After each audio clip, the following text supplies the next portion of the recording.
back shortly and never came back. صراحة يودعني.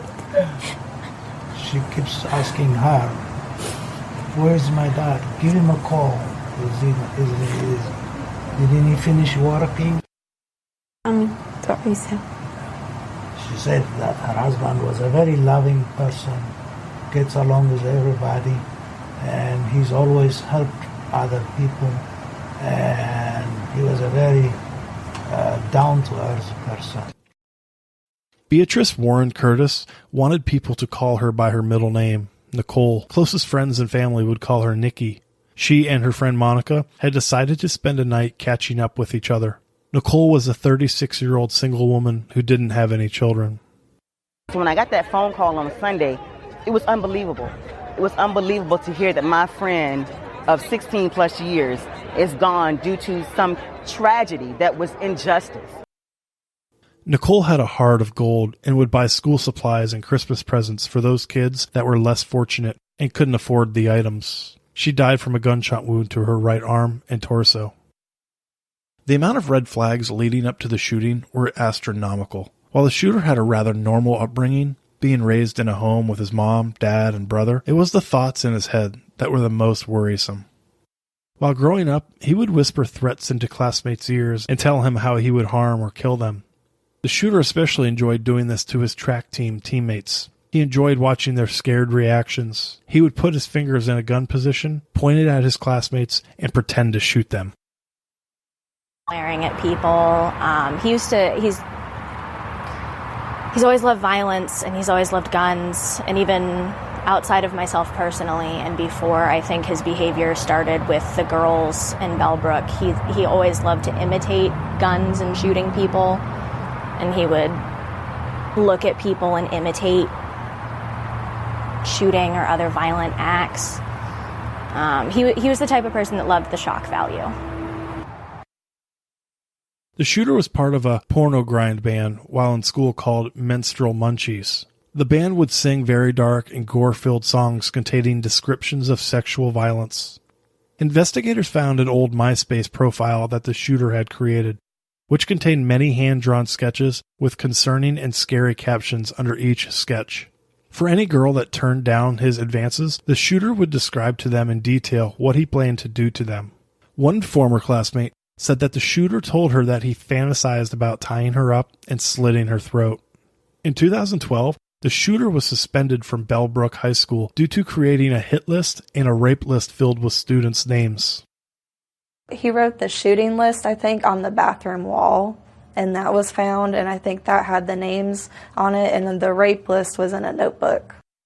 The school disciplined him with a suspension and had a heavy police presence at the school, with counselors on hand to speak to students that were afraid. The police called each other and every student that was found on the list and alerted them that their name was listed. Over 1/3 of the students didn't show up to school the next day due to fearing of being killed, which is something no child should ever have to feel, especially while at school. The students weren't told exactly what was happening. One day the shooter was in school, then he was gone for a bit, and then one day he was back in school again.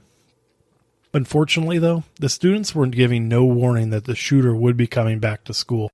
Exact details about the hit and rape list incidents are hard to find due to the shooter being a juvenile at the time. The shooter's juvenile record is sealed and it is unknown what, if anything, he was charged with as a result of the hit list. The shooter enjoyed drama class and acted in the school play of A Midsummer Night's Dream. He was also a part of Bellbrook High School's junior ROTC military program. After he graduated, the shooter enrolled at Sinclair Community College in 2017 and began majoring in psychology. It was at Sinclair Community College where the shooter would meet his girlfriend, Adelia Johnson. The two had a brief relationship, dating for only a couple of months. The shooter confided in Adelia and spoke to her about how he had bipolar disorder and could possibly have obsessive-compulsive disorder. Adelia had her own mental health illnesses, so this didn't scare her off. What she did find odd was the amount of knowledge the shooter had about mass casualty events. This definitely wasn't about race. This wasn't about religion. This wasn't him trying to hurt a specific group or make any sort of statement. He was not a big statement person. If he was doing this, it was probably in the moment and it was personal. He talked to me about how people needed to take more action and maybe start a little ruckus. He never mentioned anything to this scale or wanting to do anything extreme, just that quiet protests weren't enough. There needs to be more direct action. And at that core, I believe. To his extreme, not at all. It feels like I'm in an alternate universe. What a weird sentence. My ex-boyfriend was a mass murderer. On their first date, he showed Adelia a video of body cam footage of the Pittsburgh synagogue shooting that happened on October 27, 2018. She didn't really find that this was odd or something she shouldn't be alarmed about because serial killers and other true crime topics were frequently discussed in their psychology class. Their relationship ended just about as quickly as it began. The two ended their relationship via text message in May of 2019. The shooter worked miscellaneous jobs at gas stations and fast food restaurants. His LinkedIn profile indicated that he had also worked at Chipotle at one point in time. The shooter did leave a digital footprint of some sort, and while it didn't lead investigators to any kind of motive, it did lead them to a direction in which the shooter was thinking. While looking into the shooter's Twitter profile, investigators were able to conclude that he was an extreme leftist who used hashtags such as #HailSatan. He also had liked and retweeted multiple tweets about the El Paso Walmart shooting just hours before he attacked his own city. It was apparent that the attacks wasn't exactly racially motivated, and while there were more African American victims than Caucasian victims, witnesses said that the shooter was firing at random, and it was obvious he was not shooting at specific people. It is unknown at this time if the shooter actually even intended to shoot and kill his brother. The shooter had a relatively small criminal record. In 2016, he was charged with operating while intoxicated. The charge was pled down to a lesser charge called physical control of a vehicle under the influence. This means that he was in the vehicle intoxicated and the keys were in the ignition. However, the driver wasn't driving. He had to pay a fine and serve a term of probation. He didn't have to serve any jail time initially, but after he had a probation violation, he was then sentenced to serve a jail sentence. The details of the probation violation are unknown. He also had a couple of minor traffic offenses on his record, including failure to yield and speeding. None of these, however, restricted him from buying a firearm. The shooter bought the firearm online from a shop in Texas and then had the firearm transferred to Ohio, where he picked up the gun personally. The gun, a .23 caliber Remington rifle, had been modified to resemble an assault rifle. The gun had a 100-round drum magazine, which indicates if the shooter had been taken down, he could have fired 59 additional rounds, as he had already fired 41 bullets. While the shooter had devastated an entire city, it was also time for the city to come together and support one another. A candlelight vigil was held on that Sunday evening, August the 4th, at 8 p.m. to bring people together and show their respect for the deceased and the wounded.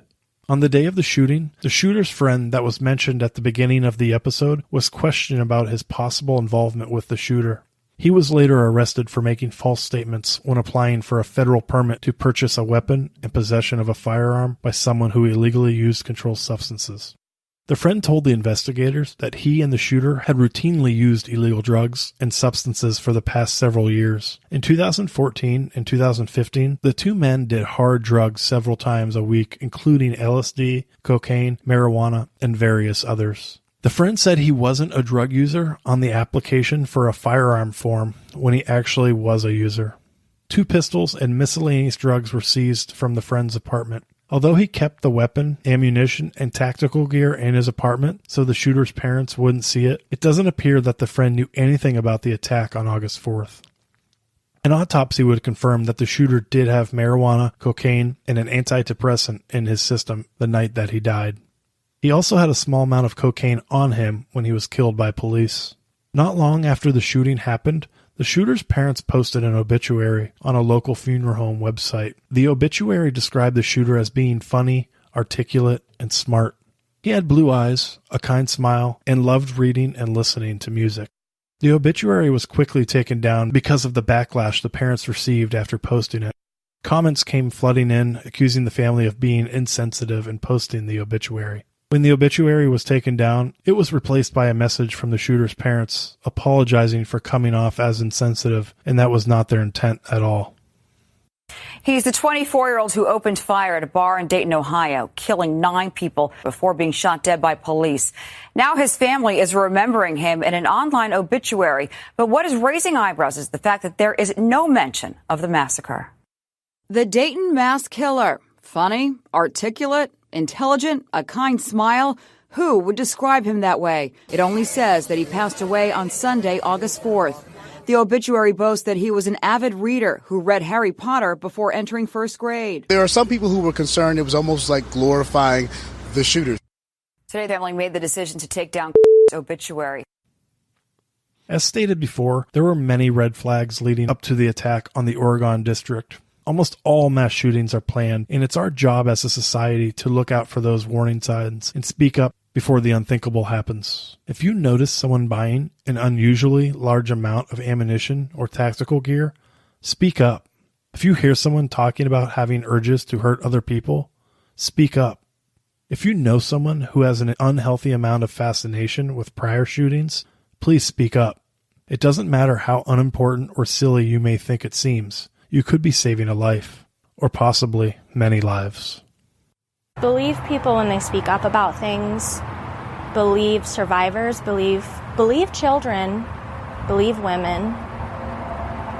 So many of these things get brushed under the rug, either as not real, or even if they're real, they're not taken seriously. Like if you just don't give him the attention that he wants, it will go away. And now we have learned through so much pain that it does not just go away.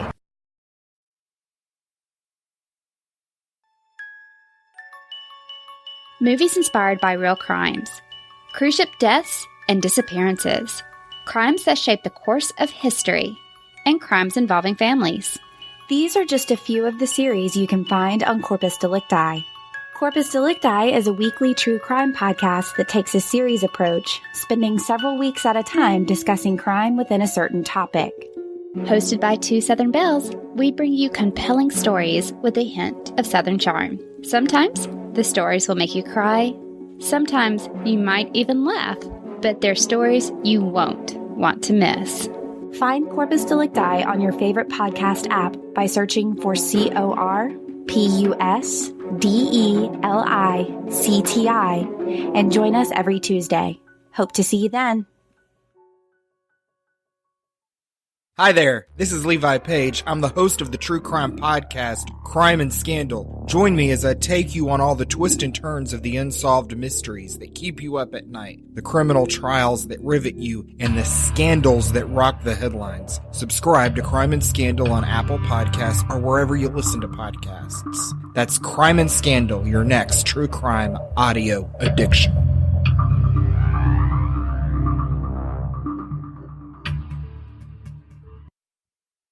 Sources for this episode are Eric Levinson, Paul Murphy, Konstantin Toropin, Drew Griffin, Scott Bronstein, Sarah Arthun, Emanuela Grinberg from CNN, Chaz Danner and Adam Raymond from the New York Intelligencer, Jessica McBride from Heavy.com, Amber Jameson, Addie Baird, and Ellie Hall from BuzzFeed News, James Dobeck from WMRA, Mark Osborne, Bill Hutchinson, Christina Carrega, Jesse Kirsch, Alexandros Vokos from ABC News, Mitch Smith, Rick Rojas and Campbell Robertson from the New York Times, Michael Besecker from Yahoo News, Emily Davis, Tim Craig, Hannah Nathanson from the Washington Post, Jessica Glenza from The Guardian, Julie Carr-Smith, Sarah Brookbank, Chris Mayhew, Kevin Gracia, and Cameron Knight from Cincinnati.com, Raven Richard from WCPO, Will Garb, Lynn Halsey, Cornelius Froelich, Hassan Karim, Avery Creamer, Josh Swigert, Jeremy Kelly, Jennifer Brett, and Katie Weddle from Dayton Daily News, Barbie Latza Nadeau, and Michael Daly from thedailybeast.com.